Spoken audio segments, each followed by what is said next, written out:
नमस्कार। श्री गणेशाय नमः। ओम नमो भगवते वासुदेवाय। श्री सीतारामचंद्राभ्याम नमः। वाल्मीकि मुनि की जय हो। माँ भगवती सरस्वती की जय। निरंतर मैं आपको श्रीमद् वाल्मीकि रामायण का हिंदी में अर्थ सुना रही हूँ। आज अरण्य कांडम से पंचमः सर्ग का हिंदी में अर्थ सुनाऊंगी। पिछले सर्ग में आपने सुना विराट का वध करके विराट राक्षस का ये लोग सघन वन में प्रवेश करते हैं और खुद के रहने के लिए विराट के द्वारा बताए हुए शरभंग मुनि के कुटी के पास जाते हैं और वहां पर बड़ी बड़ी आश्चर्यजनक घटनाओं का वे दर्शन करते हैं। रहने के लिए जब श्री राम आज्ञा मांगते हैं शरभंग मुनि से उनके कुटी पर, तो वे कहीं और भेज देते। कहाँ भेजते हैं और किस तरह की आश्चर्यजनक घटनाएं उनके आश्रम में हैं, आइए जानिए। वन में उस भयंकर बलशाली राक्षस विराट का वध करके पराक्रमी श्री राम सीता को हृदय से लगाकर सांत्वना दी और उद्दीप्त तेज वाले भाई लक्ष्मण से इस प्रकार कहा, सुमित्रानंदन, यह दुर्गम वन बड़ा कष्टप्रद है। हम लोग इसके पहले कभी ऐसे वनों में नहीं रहे, अतः यहाँ के कष्टों का न तो अनुभव है और न ही हमें अभ्यास है। अच्छा है, हम लोग अब शीघ्र ही तपोधन शरभंग जी के पास चलें। ऐसा कहकर श्री रामचंद्र जी शरभंग मुनि के आश्रम पर गए।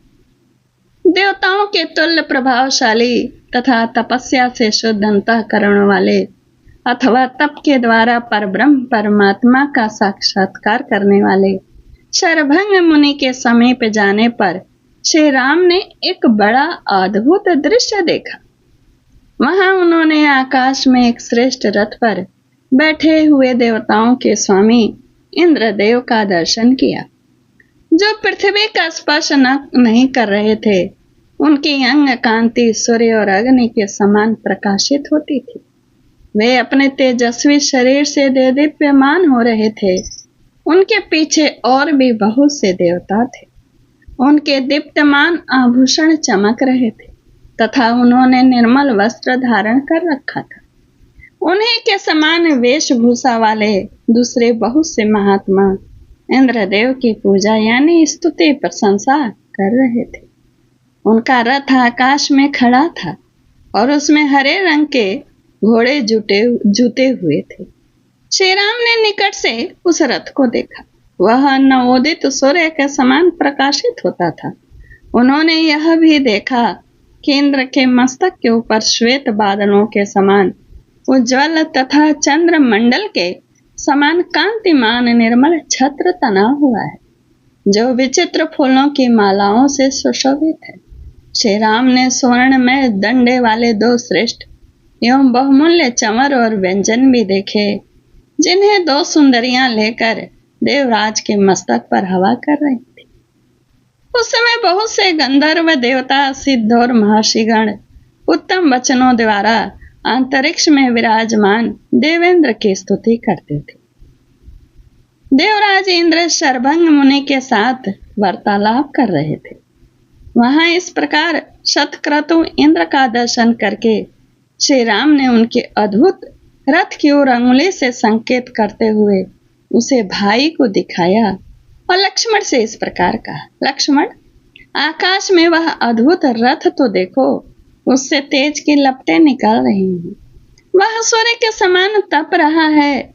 शोभा मानव मूर्तिमती होकर उसकी सेवा करती है।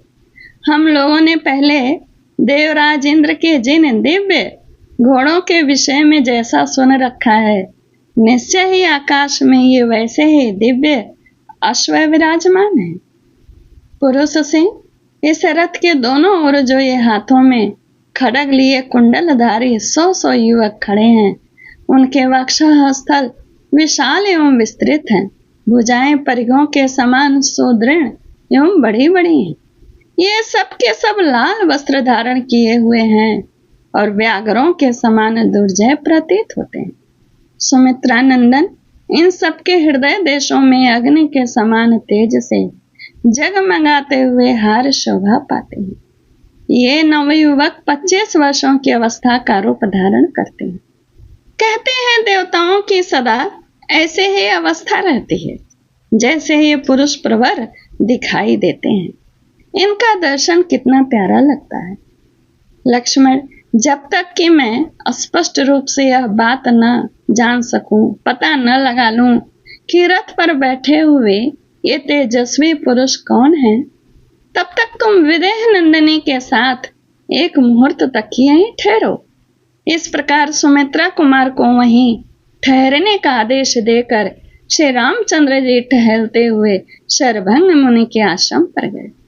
श्री राम को आते देख शचीपति इंद्र ने शरभंग मुनि से विदा ले देवताओं से इस प्रकार कहा, श्री रामचंद्र जी यहाँ आ रहे हैं। वे जब तक मुझसे कोई बात न करें उसके पहले ही तुम लोग मुझे यहाँ से दूसरे स्थान में ले चलो। इस समय श्री राम से मेरी मुलाकात नहीं होनी चाहिए। इन्हें वह महान कर्म करना है जिसका संपादन करना दूसरों के लिए बहुत कठिन है। जब ये रावण पर विजय पाकर अपना कर्तव्य पूर्ण करके कृतार्थ हो जाएंगे तब मैं शीघ्र ही आकर इनका दर्शन करूंगा। यह कहकर वज्रधारी शत्रुदमन इंद्र ने तपस्वी शरभंग का सत्कार किया और उनसे पूछकर अनुमति ले वे घोड़े जुते हुए रथ के द्वारा स्वर्गलोक को चले गए। सहस्त्र नेत्रधारी इंद्र के चले जाने पर श्री रामचंद्र जी अपनी पत्नी और भाई के साथ शरभंग मुनि के पास गए। उस समय वे अग्नि के समीप बैठकर अग्निहोत्र कर रहे थे। श्री राम, सीता और लक्ष्मण ने मुनि के चरणों में प्रणाम किया और उनकी आज्ञा से वहां बैठ गए। शरभंग जी ने उन्हें आतिथ्य के लिए निमंत्रण दे ठहरने के लिए स्थान दिया। तदंतर श्री रामचंद्र जी ने उनसे इंद्र के आने का कारण पूछा।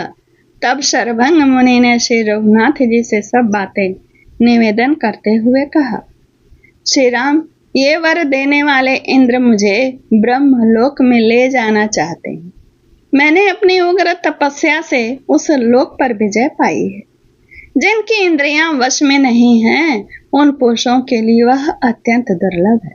पुरुष सिंह, परंतु जब मुझे मालूम हो गया कि आप इस आश्रम के निकट आ गए हैं, तब मैंने निश्चय किया आप जैसे प्रिय अतिथि का दर्शन किए बिना मैं ब्रह्मलोक को नहीं जाऊंगा। न श्रेष्ठ, आप धर्मपरायण महात्मा पुरुष से मिलकर ही मैं स्वर्गलोक तथा उससे ऊपर के ब्रह्मलोक को जाऊंगा। पुरुष शिरोमणि, मैंने ब्रह्मलोक और स्वर्गलोक आदि जिन अक्षय शुभ लोकों पर विजय पाई है, उन सभी लोकों को मैं आप ग्रहण करें। मेरे उन सभी लोगों को आप ग्रहण करें। शरभंग मुनि के ऐसा कहने पर संपूर्ण शास्त्रों के ज्ञाता नरश्रेष्ठ श्री रघुनाथ जी ने यह बात कही, महामुनि, मैं ही आपके उन सब लोगों की प्राप्ति कराऊंगा। इस समय तो मैं इस वन में आपके बताए हुए स्थान पर निवास मात्र करना चाहता हूँ। इंद्र के समान बलशाली श्री रामचंद्र जी के ऐसा कहने पर महाज्ञानी शरभंग मुनि फिर बोले, श्री राम, इस वन में थोड़ी ही दूरी पर महातेजस्वी धर्मात्मा सुतीक्ष्ण मुनि नियम पूर्वक निवास करते हैं। वे ही आपका कल्याण, आपके लिए स्थान आदि का प्रबंध करेंगे। आप इस रमणीय वन प्रांत के उस पवित्र स्थान में तपस्वी सुतीक्ष्ण मुनि के पास चले जाइए। वे आपके निवास स्थान की व्यवस्था करेंगे। श्री राम, आप फूल के समान छोटी छोटी डोंगियों से पार होने योग्य अथवा पुष्पमयी नौका को बहाने वाली इस मंदाकिनी नदी के स्रोत के विपरीत दिशा में इसी के किनारे किनारे चले जाइए। इससे वहां आप पहुंच जाएंगे। नरश्रेष्ठ, यही वह मार्ग है, परंतु तात 2 घड़ी यहीं ठहरिए। जब तक पुरानी केचुल का त्याग करने वाले सर्प की भांति मैं अपने इन जरा जीर्ण अंगों का त्याग न कर सकूं, तब तक मेरी ही ओर आप देखिएगा। यूं कहकर महातेजस्वी शरभंग मुनि ने विधिवत अग्नि की स्थापना करके उसे प्रज्वलित किया और मंत्रोच्चारण पूर्वक घी की आहुति देकर वे स्वयं भी उस अग्नि में प्रविष्ट हुए। उसमें अग्नि से उन महात्मा के रोम, केश, जीर्ण त्वचा, हड्डी, मांस और रक्त सबको जलाकर भस्म कर दिया। वे शरभंग मुनि अग्नि तुल्य तेजस्वी कुमार के रूप में प्रकट हो गए और उस अग्नि राशि से ऊपर उठकर बड़ी शोभा पाने लगे। वे अग्निहोत्री पुरुषों, महात्मा मुनियों और देवताओं के भी लोकों को लांघ कर ब्रह्म लोक में जा पहुंचे। पुण्य कर्म करने वाले द्विश्रेष्ठ शरभंग ने ब्रह्मलोक में पार्षदों सहित पितामह ब्रह्मा जी का दर्शन किया। ब्रह्मा जी भी उन ब्रह्मर्षि को देखकर बड़े प्रसन्न हुए और बोले, महामुने, तुम्हारा शुभ स्वागत है। यह सर्ग यहीं पूर्ण होता है। इत्याशय श्रीमद् रामायणे वाल्मीकि आदि काव्यारण्य कांडे पंचमहं तत्सत्। श्रीमन्नारायण नारायण नारायण। श्री राम जय राम जय जय राम। श्री राम जय राम जय जय राम। श्री राम जय राम जय जय राम। नमस्कार। जय